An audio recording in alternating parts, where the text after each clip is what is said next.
Primera a los Corintios, y vamos a estar estudiando el capítulo número 5. Primera a los Corintios, capítulo número 5.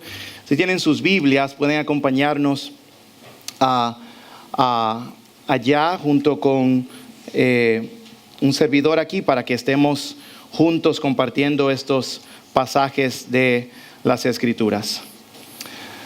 Este es un pasaje un poquito difícil e interesante, el cual yo les animo a que con un espíritu de humildad y gracia todos le pidamos al Señor que de alguna manera nos hablen esta mañana. Amén. Queremos entender y recordarles que al predicar pasajes como estos son providencias de Dios que nos llevan a momentos como estos para hablar de temas como estos sobre la disciplina de la iglesia, y nos preparan para lo que el Señor pudiera hacer en un futuro en caso de que nosotros como iglesia nos encontremos en una situación similar a esta. Permítanme leer los versículos del 1 al 3 de 1 Corintios capítulo 5, y vamos a clamar a Dios juntos por su ayuda. Dice así la palabra de Dios. Pueden seguir en sus Biblias. En efecto, se oye entre ustedes que entre ustedes hay inmoralidad, y una inmoralidad tal como no existe ni siquiera entre los gentiles, al extremo de que alguien tiene la mujer de su padre. Y ustedes se han vuelto arrogantes en lugar de haberse entristecido, para que el que de entre ustedes ha cometido esta acción fuera expulsado de medio de ustedes. Vamos a orar. Padre, ese amor que nos envuelve, del cual cantábamos, es el que pedimos, Señor, que continúe envolviéndonos en estos minutos y por toda la eternidad, como usted lo ha prometido. Señor, te pedimos que pasajes como estos nos sirvan de enseñanza, confronten nuestros corazones, nos permitan caminar en fe y en obediencia a ti. Te necesitamos, Señor. Cada uno de nosotros aquí, yo te suplico que mis palabras, mis pensamientos puedan organizarse de una manera tal que tu iglesia, el protagonista, tú o Cristo, sean el tema y el centro de nuestra atención y el anhelo de nuestros corazones. Te necesitamos, Señor. En el nombre de Jesús. Amén. Imaginen conmigo por un momento este escenario.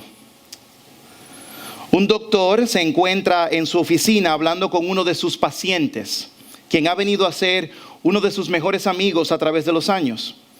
Este paciente ha llegado a ser más que un amigo. Comparten en sus casas juntos a sus familias y tienen una relación muy cercana. Él le conoce de pie a cabeza. Sin embargo, luego de que su amigo se haya hecho unos resultados recientes, que en el doctor se encuentra que tiene cáncer muy avanzado a su temprana edad.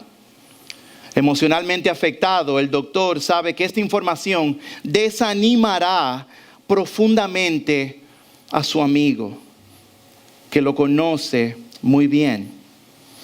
A pesar de lo duro que es esta noticia, el doctor le comparte esta noticia a su amigo. Allí todo sollozo le dice las palabras que nadie quiere escuchar: tienes cáncer.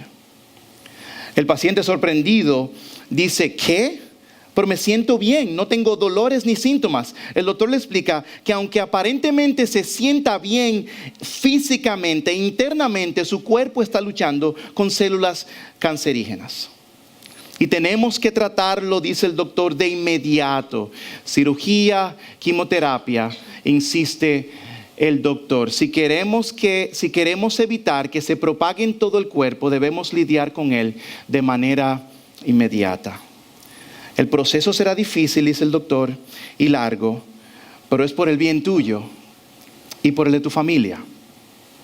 Esta historia, mis hermanos, nos confronta con una realidad que vivimos todos muchas veces dentro de la misma iglesia de Cristo.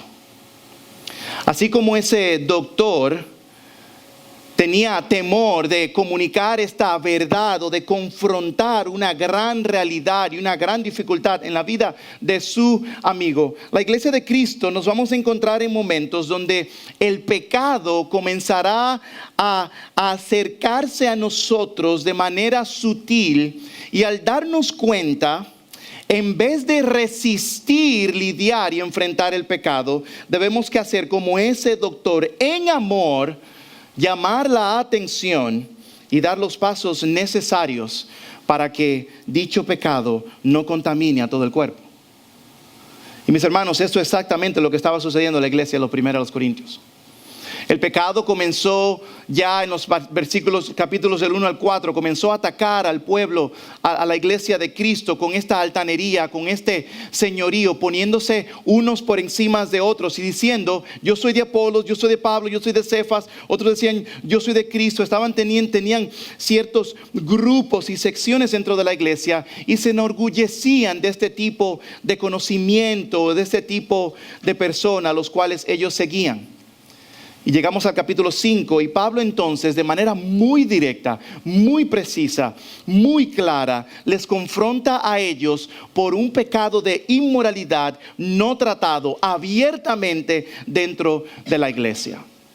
Y si resumimos todo el capítulo 5 del libro de Primera a los Corintios, capítulo 5, podemos resumirlo de esta manera, esta verdad que yo creo que va a permear el resto del pasaje. Y es la siguiente: Pablo está llamando a que debemos preservar la pureza de la iglesia, confrontando el pecado y disciplinando en amor a quienes persista en el pecado. Eso es lo que Pablo va a decir en estos versículos del 1 al 13. Debemos preservar la santidad, la pureza de la iglesia. Debemos confrontar el pecado, disciplinando en amor, vamos a tratar de eso, en amor a quien persiste en el pecado. Y así como el doctor en nuestra historia toma la difícil decisión de hablar estas difíciles palabras con su amigo y de operarle y de pasar por todo este proceso doloroso, así nosotros como iglesia debemos procurar esa preservación de la pureza de la iglesia a través de la disciplina eclesiástica, de la disciplina bíblica. Y vamos a presentar 4 razones por las cuales nosotros debemos hacer lo que Pablo está diciendo aquí.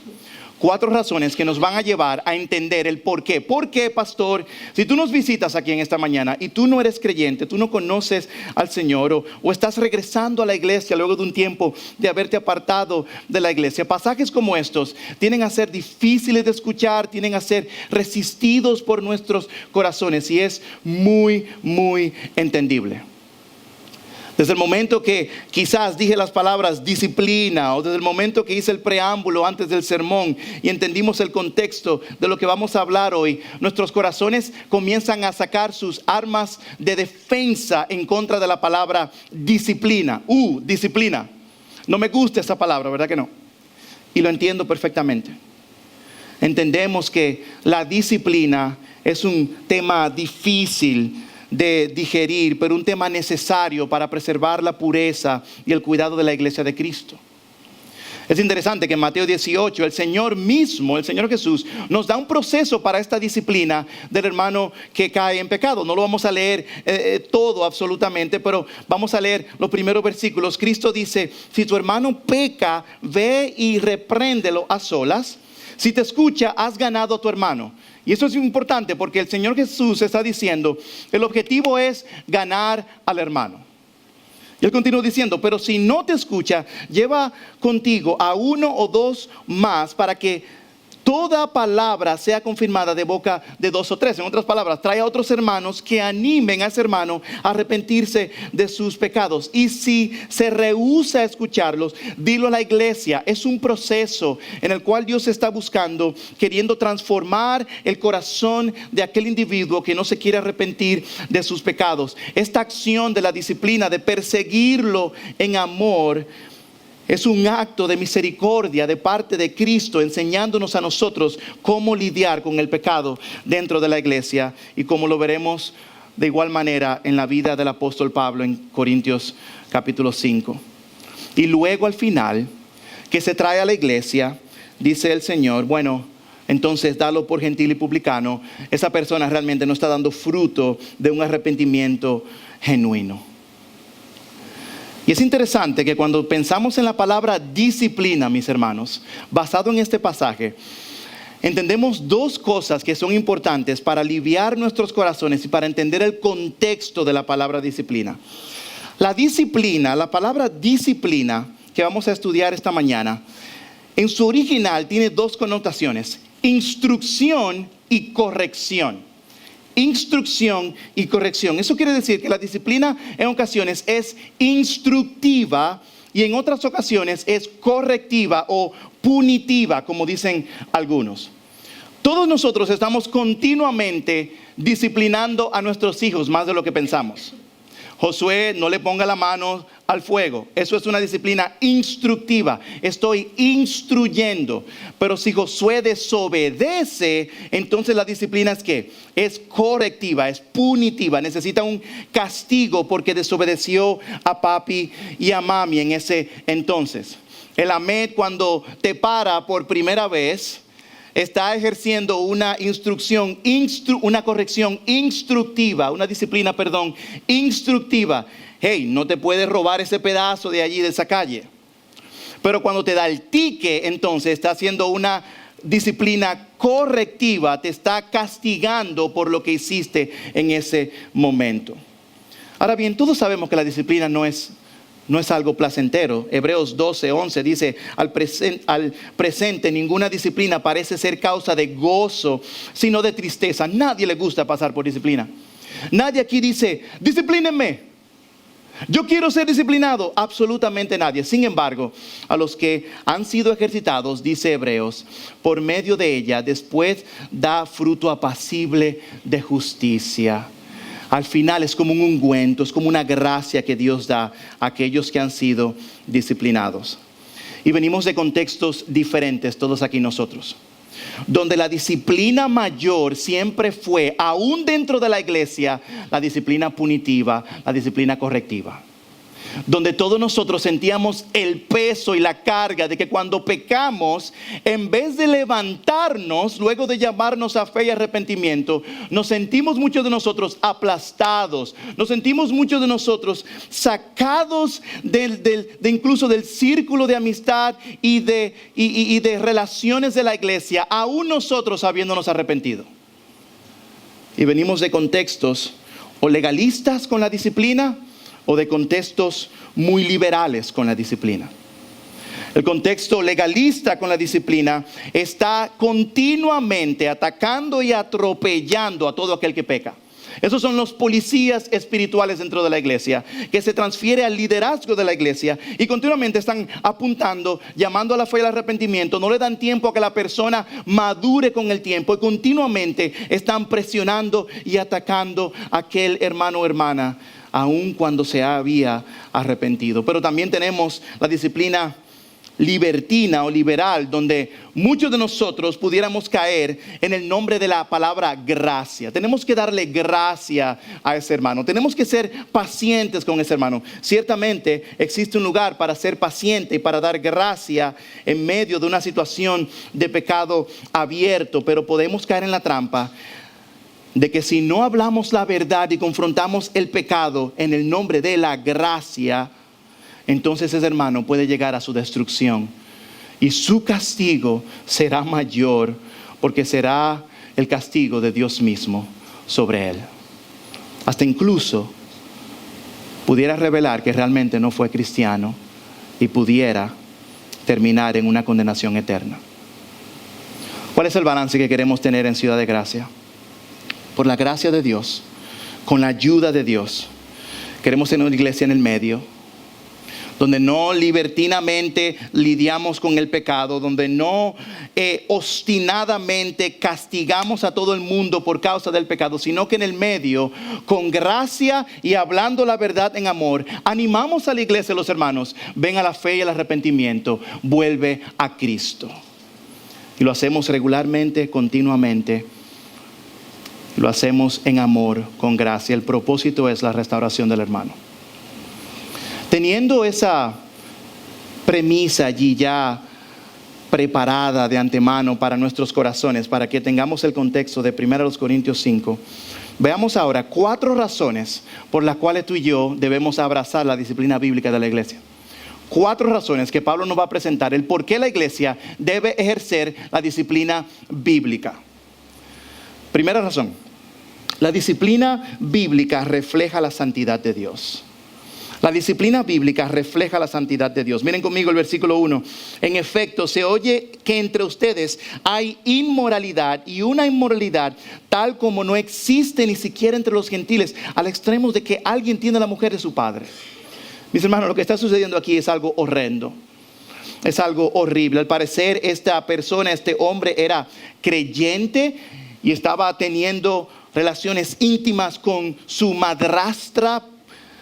Y en este contexto allí no se habla de la mujer necesariamente. Al parecer la mujer no era creyente, no pertenecía a la familia de la fe de los corintios, no conocía al Señor. Y ellos están lidiando con el hombre de manera muy específica.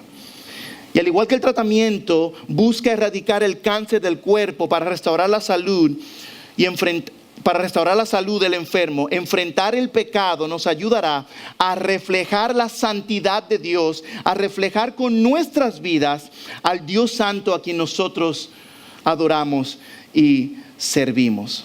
Sigue diciendo el pasaje, la palabra allí inmoralidad es traducida como porneia, es la traducción de porneia, y viene la palabra pornografía. Es una palabra que lleva la connotación de relaciones íntimas fuera del vínculo matrimonial. Y para los corintios, en una sociedad tan pagana, tan hostil, la cual era muy licenciosa con sus vidas íntimas y personales, ellos veían este tipo de actitud o de acción y para ellos no era nada. Para ellos no les llamaba la atención, no les chocaba el hecho de que este tipo de relación era abominable delante de Dios, pero no solamente delante de Dios. Aún más tiene peso de que los gentiles, aquellas personas de los corintios en aquel entonces, ellos mismos aborrecían tal tipo de acción. Dice el pasaje, no existe ni siquiera entre los gentiles, al extremo de que alguien tiene la mujer de su padre. Ni los gentiles viven de esa manera, ni los impíos viven de esa manera. Un historiador llamado Cicerón, renombrado estadista historiador, dice que este tipo de accionar por el Imperio Romano era catalogado como un incesto, un crimen inaudito y prácticamente desconocido entre los paganos, resultando que ni siquiera se mencionaba en sus discursos.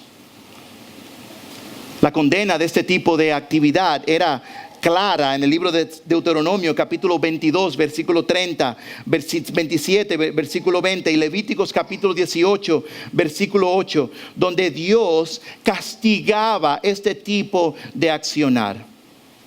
Y lo lamentable, mis hermanos, es que en el versículo 2 nos dice, y ustedes se han vuelto arrogantes en lugar de haberse entristecido. La palabra entristecido allí significa podemos traducirlo de esta manera, en vez de hacer luto por lo que hicieron, ustedes se han vuelto arrogantes. Es interesante que cuando el pecado comienza a penetrar y a entrar en nuestros corazones, comienza a quitar la sensibilidad del peso y la carga que éste tiene en nuestra relación con Dios y en nuestra relación con los demás. Pablo está diciendo, el que ustedes vengan y se reúnan todos los días, sabiendo que este hombre anda en pecado abierto, un pecado que ni aún los gentiles viven de esa manera, y ustedes se jactan en decir, bueno, somos una iglesia con muchos dones. Bueno, tenemos buenos predicadores, tenemos a Apolos, tenemos a Cefas, tenemos a Pablo, que es uno de nuestros fundadores. Nosotros en realidad no estamos tan mal. Nosotros en realidad no tenemos tanto problema como tienen otras iglesias, pero ahí cada semana, cada reunión tenían esa visible escena de un hombre que venía a la iglesia habiendo estado en pecado horrendo delante de Dios. Mis hermanos, todo eso lo que hacía era que cuando el mundo de afuera miraba a la iglesia, cuestionara la santidad de Dios. Y dijera, bueno, si esos son creyentes, ¿para qué yo quiero ir a la iglesia? Si esos realmente son lo que se llaman hijos de Dios, mira aquel que duerme con su madrastra y nadie le hace nada. Tiene un tiempo considerable yendo a la iglesia y nadie, absolutamente nadie, hace nada. Versículo 3. Pues yo, por mi parte, aunque ausente en cuerpo, pero presente en espíritu, como si estuviera presente, ya he juzgado al que cometió tal acción.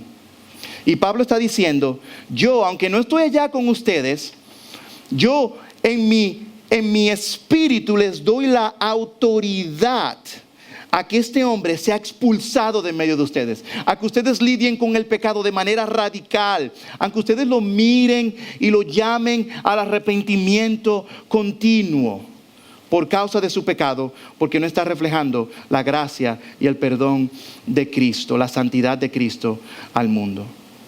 Y el llamado de Pablo es este: expúlsenlo de medio de ustedes.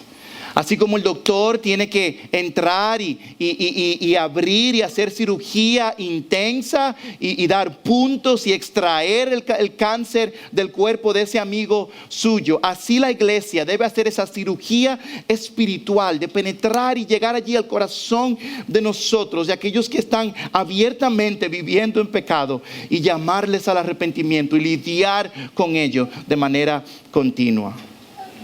Hermanos, cuando lidiamos con el pecado, estamos dando una señal al mundo de la santidad de nuestro Dios. Nuestro Dios es santo. Nuestro Dios no tolera tal condición. Nuestro Dios no tolera este tipo de accionar. Ahora bien, es bueno recalcar que este hermano estaba abiertamente viviendo en un pecado repetitivo, continuo. Esto no quiere decir que si usted lucha con algún pecado personal, de esos pecados que dice el mismo libro de Hebreos, capítulo 12, versículo 1, el pecado que te asedia, sino que es un pecado que él sabía lo que estaba haciendo, otros sabían lo que estaba sucediendo, pero nadie dijo nada y abiertamente se le dio rienda suelta a este estilo de vida. A este tipo de persona es a la que Pablo dice, ustedes deben tomar una decisión y deben literalmente expulsarlo de medio de ustedes. Tal pecado atenta con el testimonio y la santidad de Dios. Así que, hermano, cuando tú y yo lidiamos con el pecado de manera personal, de manera interna, en nuestros hogares o en nuestra casa, le estamos diciendo al mundo, nosotros queremos reflejar la santidad de Dios. Dios no es parte de este estilo de vida. Dios rechaza ese estilo de vida. Cuando disciplinamos, estamos reflejando la santidad de Dios. Y esa debe ser una motivación para ti y para mí, del nosotros lanzarnos al cuidado y al llamado al arrepentimiento de aquellos que andan en pecado abierto, porque refleja la santidad de Dios. Número 2, segunda razón, ¿por qué debemos disciplinar, abrazar la disciplina de la iglesia? En segundo lugar, porque la disciplina de la iglesia protege al cuerpo de Cristo. Protege al cuerpo de Cristo. Versículo 6, la jactancia de ustedes no es buena. ¿No saben que un poco de levadura fermenta toda la masa? Limpien la levadura vieja para que sea masa nueva, así como lo son en realidad sin levadura. Porque aún Cristo, nuestra Pascua, ha sido sacrificado. Por tanto, celebremos la fiesta no con la levadura vieja, ni con la levadura de malicia y maldad, sino con panes sin levadura, de sinceridad y de verdad. Y llegamos al versículo 13. Pero Dios ha juzgado a los que están afuera. Expulsen al malvado de entre ustedes. Lo que Pablo está diciendo aquí, mis hermanos, es que él está confrontando el orgullo de la iglesia. Estaban viviendo como iglesia en los Corintios, queriendo pasar por alto la realidad del pecado que estaba viviendo. Y Pablo utiliza entonces una analogía, una ilustración, que ellos pudieron haber entendido por el hecho de cómo se preparan los panes, cómo se prepara ciertas comidas. Y Pablo hace una conexión allí con el libro de Éxodos, cuando el Señor, de manera muy especial, al querer sacar al pueblo de la esclavitud de los egipcios, envía a su ángel, al ángel de la muerte, a pasar por allí, por toda la ciudad, y le pide al pueblo que pongan en sus dindeles allí, que pongan allí la sangre de un cordero allí sin mancha. Y cuando el ángel pasó, entonces, no atacó a ninguno de aquellos que tenían la sangre del cordero presentada. Pero cuando el Señor le mandó a hacer esta acción al pueblo de Israel, le pidió que hicieran panes. Pero al tener la urgencia y la premura de hacer estos panes de manera rápida, lamentablemente lo hicieron sin levadura. La levadura es un tipo como de bacteria que hace que el pan, entonces la masa, se infle, se multiplique. Entonces cuando le echamos la levadura, el pan comienza, tenemos una cantidad más gruesa, tenemos un grosor mayor, tenemos más cantidad que afectó a esa pequeña masa que teníamos inicialmente. Ahora bien, lo que Pablo dice es que la jactancia de ustedes es como si ustedes le estuvieran echando levadura al pan de ustedes. Un poquito de eso comienza a regarse en toda la iglesia. El jactarse de que yo puedo acercarme lo más que pueda al pecado sin pecar, dice Pablo, eso es peligroso. Un poquito de jugar con el fuego del pecado continuamente va a terminar afectándote, no tan solamente a ti, sino a toda la iglesia. Y eso nos llama, mis hermanos, a un llamado, a una conciencia de que nosotros de manera personal e individual tomemos el pecado con seriedad. Tomemos el pecado con seriedad. ¿Saben por qué? Porque un clic en la computadora, un canal de televisión inapropiado que estemos viendo, una mentira continua a la que nos estemos dando, el tomar de un dinero que no nos pertenece por supuesta necesidad, todo eso tiene el potencial de esparcirse en tu familia, en tu casa, en la iglesia. Y Pablo está llamando con atención el hecho de que se debe hacer algo contra aquellos que están jugando con el pecado, echándole un poquito de levadura, influenciando a todos los demás. Y él dice, la disciplina es necesaria para que la iglesia sea protegida entonces del castigo de Dios mismo sobre cada uno de ellos. ¿Recuerdan la historia de Acán en la Biblia?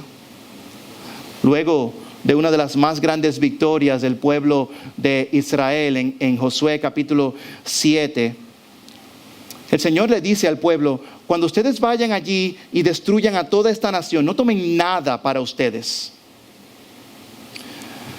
Y luego en la siguiente batalla, nos encontramos en Josué capítulo 7. En la siguiente batalla, Josué salió a pelear contra una nación llamada Ai. Y Josué salió a pelear contra la nación y él dijo, ok, envió unos espías y dijo, mira, ellos son pocos, vamos a enviar solamente a 2,000 o 3,000 hombres a pelear con ellos, porque no necesitamos nuestro gran ejército a luchar contra ellos, no lo necesitamos. Y al salir a pelear con ellos, el pueblo de Dios fue derrotado. Y muchas personas murieron, muchas familias sufrieron la pérdida de sus esposos, de sus hijos. Y Josué regresa donde Dios y dice, Señor, pero tú me dijiste que nos iba a dar la victoria. Y el Señor dice, bueno, han pecado contra mí. Han pecado contra mí. Y cuando llegamos al versículo 10, el Señor dijo a Josué, levántate, porque te has postrado en tu rostro en tierra. Israel ha pecado y también ha transgredido mi pacto que les ordené. Y hasta han tomado de todas las cosas dedicadas al anatema, y también han robado y mentido. Y además la han puesto entre sus propias cosas. No pueden pues los israelitas hacer frente a sus enemigos. Vuelvan la espada delante de sus enemigos, porque se han convertido en anatema. No estaré más con ustedes a menos que destruyan las cosas dedicadas al anatema de en medio de ustedes. Dios está diciendo: tu falta de lidiar con el pecado hace que yo me retire. Hace que yo diga: yo no voy a involucrarme. Yo los voy a entregar a ellos a sus pecados. Y Josué, luego de echar suertes, entonces encontró a Acán y a su familia, que habían tomado de las cosas del anatema, del enemigo, oro y plata, y lo habían escondido debajo de sus tiendas, desobedeciendo así a Dios. Y Josué le dice en el versículo 25 de Josué 7, y Josué dijo a Acán: ¿por qué nos has turbado? ¿Por qué nos has turbado? Por un momento, Acán pudiera decir: un momento, pero solamente fueron unos vasos, fueron unas vasijas de oro y de plata y algunas vestiduras de los enemigos. No es tan gran cosa. No, esto no tiene mucho peso en realidad. Esto realmente no me va a afectar tanto a mí o al pueblo. Bueno, sí afectó. Muchos murieron. Dios retiró su presencia de en medio del pueblo y les quitó las victorias a ellos, al punto tal que Josué se confunde y viene delante de Dios pidiendo por ayuda. Y al final, Acán y su familia todos fallecen como castigo, disciplina punitiva por causa de su pecado. ¿Y tú sabes lo que hizo esa imagen de la disciplina punitiva al pueblo de Israel?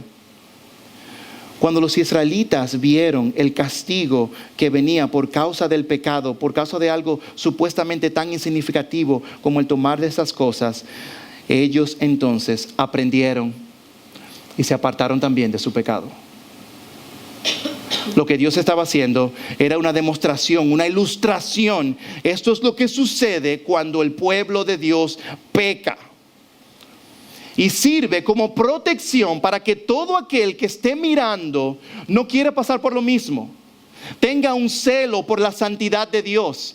O yo no quiero ir por ese camino. Yo no quiero ser uno de los de Acán. Yo no quiero ser dominado, controlado por el pecado, sufriendo la condenación y la separación eterna de Dios. La disciplina, mis hermanos, es un instrumento de la gracia de Dios que es para proteger la iglesia de Cristo. Así que cuando la iglesia disciplina, es protegiéndote a ti y a mí de que no caigamos en el mismo pecado.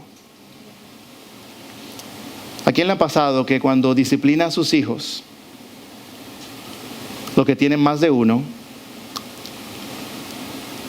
que cuando el otro ve lo que le pasó a fulanito de tal, ¿qué hace el otro? Se devuelve. Tenemos un problema en la casa, y es que los niños de nosotros no pueden comer leche, tomar leche. Son intolerantes a la lactosa. Pero de vez en cuando tú te encuentras a Salomé poniendo una silla y abriendo el freezer con una cuchara. Y cuando tú ves a Salomé, se lo hemos dicho muchísimas veces, disciplina instructiva: no puedes comer lactosa, no puedes comer lactosa. Instructiva: te va a dar dolor de estómago, te vas a sentir mal, te va a pasar esto, te va a pasar lo otro. Pero al continuar entonces, llegamos a la disciplina punitiva, el castigo que ella debe recibir ahora. Y la peamos y ella es muy sensible. Tú le dices: te voy a disciplinar, y ya está llorando antes de darle. Y uno le da en amor una nalgada, sin ira, queriendo amonestarla para que ella aprenda la lección. Cuando de repente tú miras a la izquierda, mirando la cocina de nosotros a la izquierda, tú ves a Noemí, que había sacado la cabeza para hacer lo mismo que hizo Salomé. Pero cuando vio a Salomé llorar, se devolvió y dijo: yo no puedo comer helado tampoco. La disciplina de Salomé protegió a Noemí de que ella también sea disciplinada. ¿Entienden? La disciplina dentro de la iglesia te protege a ti, te protege a mí. Es un cerco de gracia de Dios, protector de Dios para ti y para mí. Mis hermanos, el tiempo amerita que continuemos. La tercera razón por la que nosotros debemos confrontar el pecado y la disciplina con disciplina es porque demuestra lealtad a Dios ante el mundo.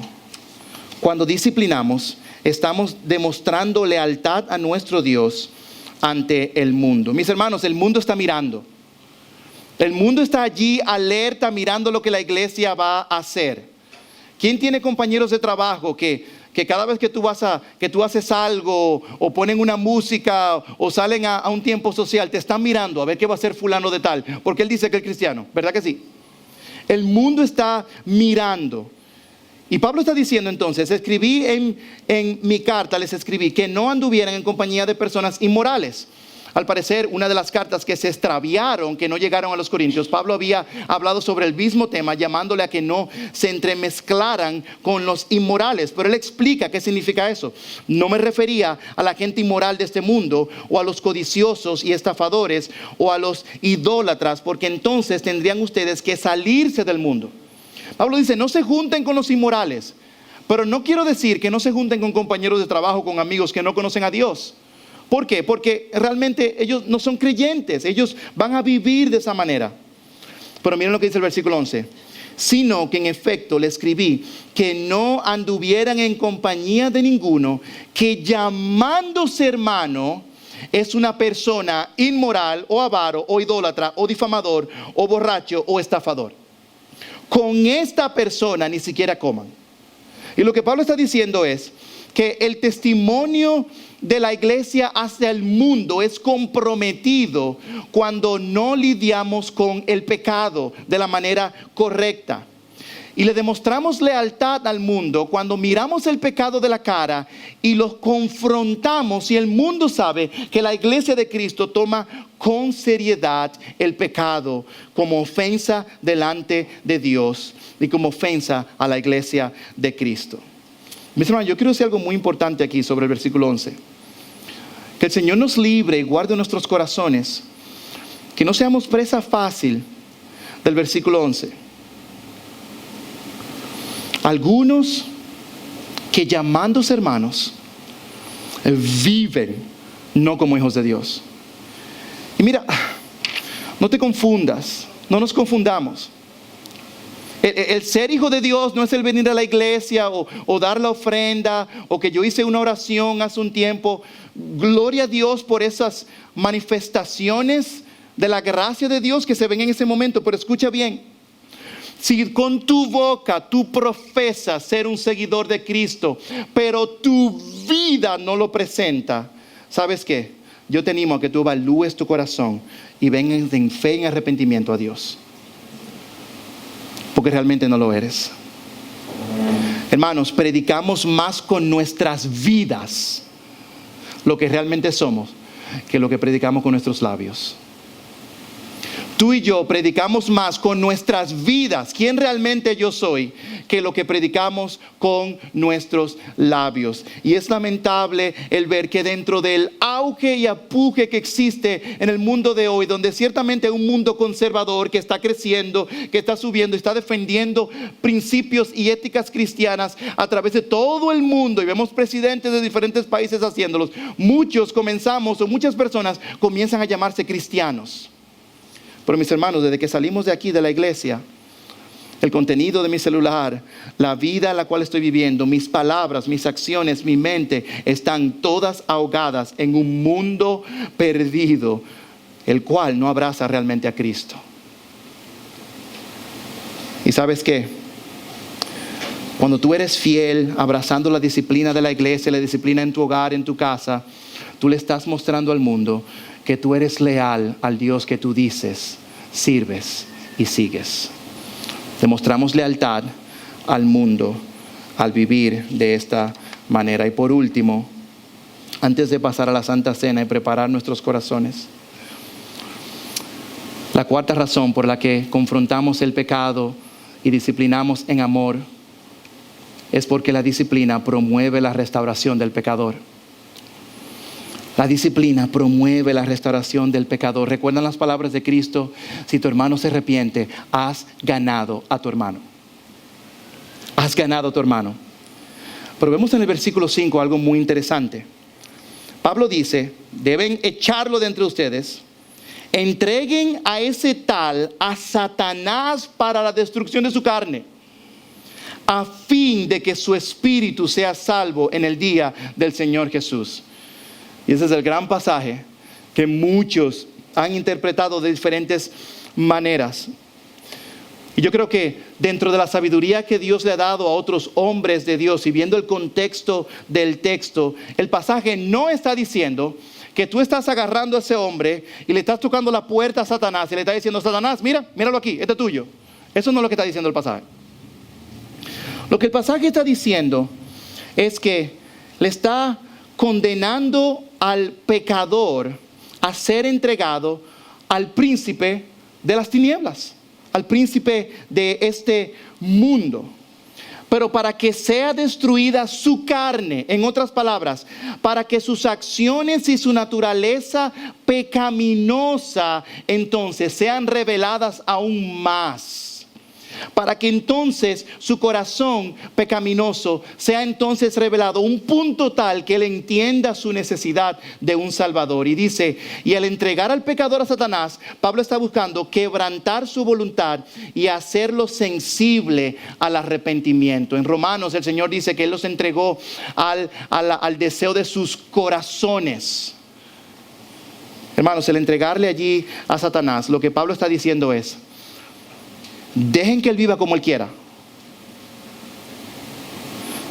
Esto es muy difícil para mí porque tenemos a hermanos o jóvenes entre nosotros, incluyéndome yo,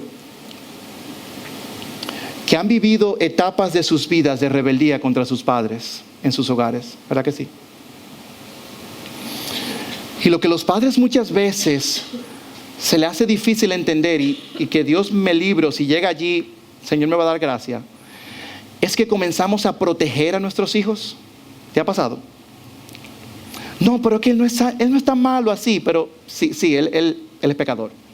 No, pero es que él no hace eso. Hermano, hermana, sí, él robó. Pero, hermano, hermana, sí, él es así, debes reconocer esa verdad.